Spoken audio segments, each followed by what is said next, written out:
In today's video, we're going to be switching things up a little bit. It's going to be pretty similar to our kind of typical videos, but we're actually going to be using the GFS model today, our American model. Typically on the typical video, we would use the European model, but this model is going to get us a 15-day outlook, so we get an extra 5 days and a little bit of a different perspective. So we get to see what the American model thinks is going to happen over the next 15 days. In contrast to that European model. So it's going to be interesting to see that different perspective today, like I mentioned.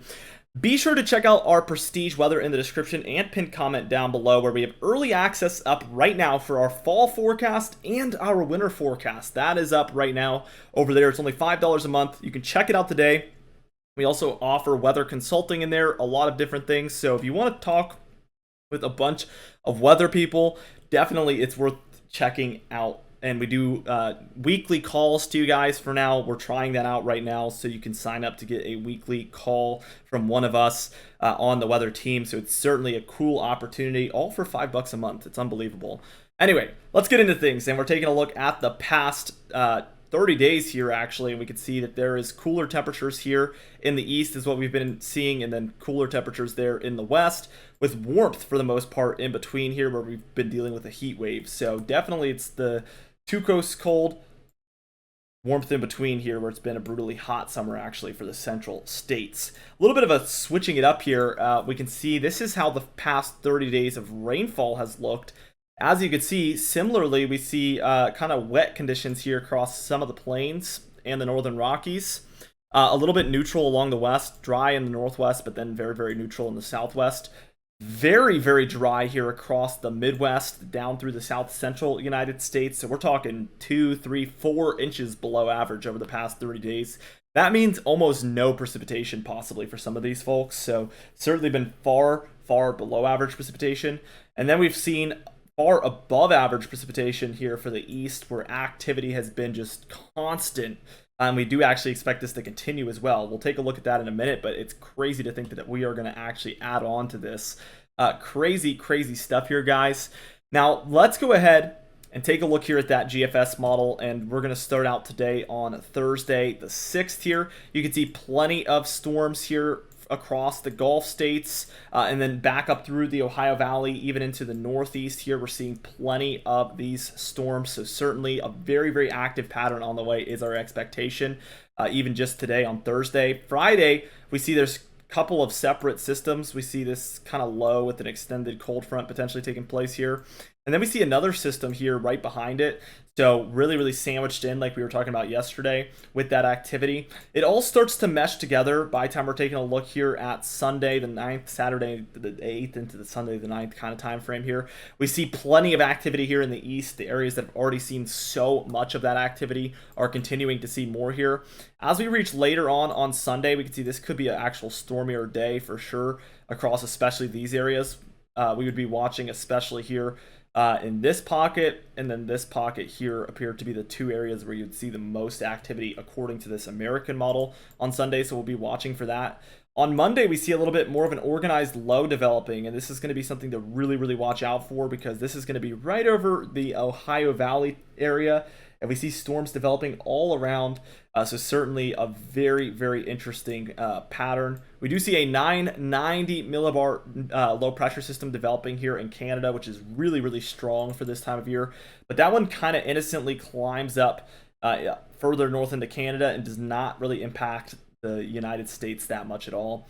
We could see another low develops near New Jersey by the time we're reaching Tuesday, and this creates a lot of storminess over the Northeast and Mid-Atlantic, so we're going to have to really watch closely for that, because that one does seem like it would bring actually plenty of impacts.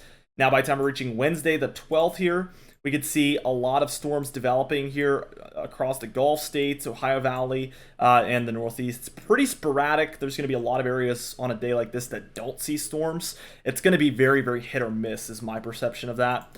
By the time we are reaching into Thursday time frame, which will be the 13th, here we can see that we have thunderstorms developing across the southeast again, which almost is a daily occurrence this time of year, so no surprise whatsoever.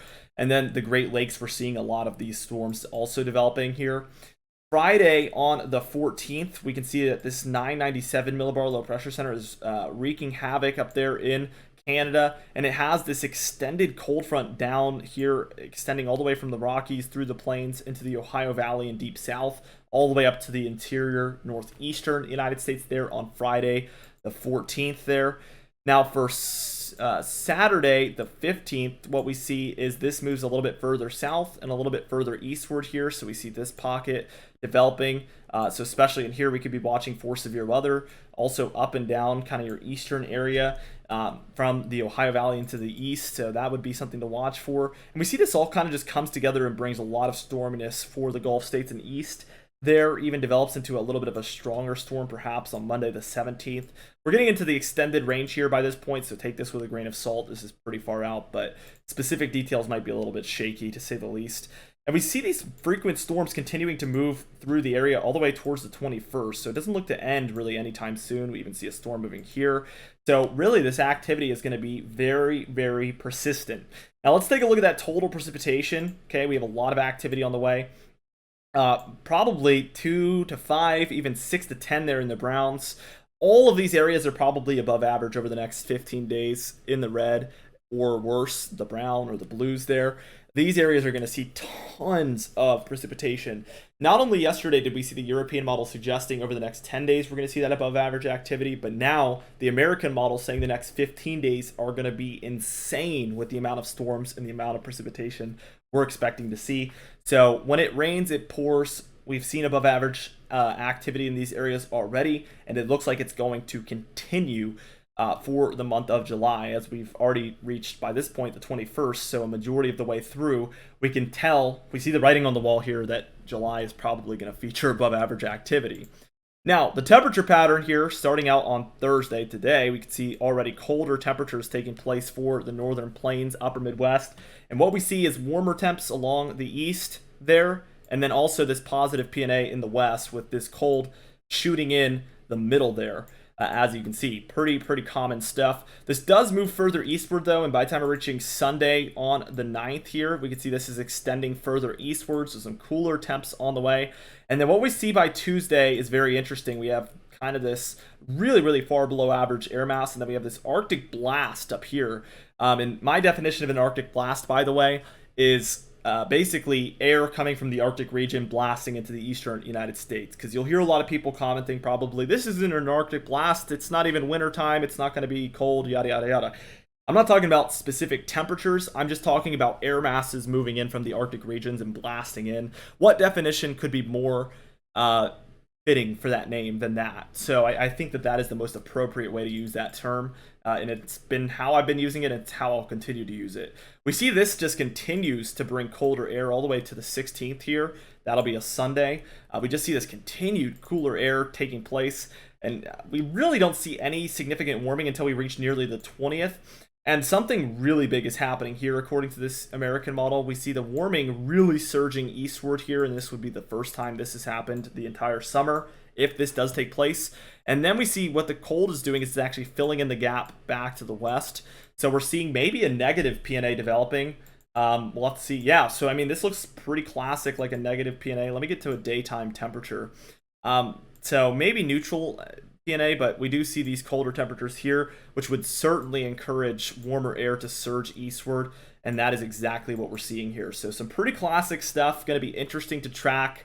And moving forward, we will track this over the coming weeks, obviously, and get you guys more information. So be sure to subscribe. We do make daily uploads just like this one every single day. You can even hit the bell icon for daily notifications when we upload so you never miss one. Be sure to like the video if you did enjoy it. Leave a comment down below, and I will see you guys in the next video.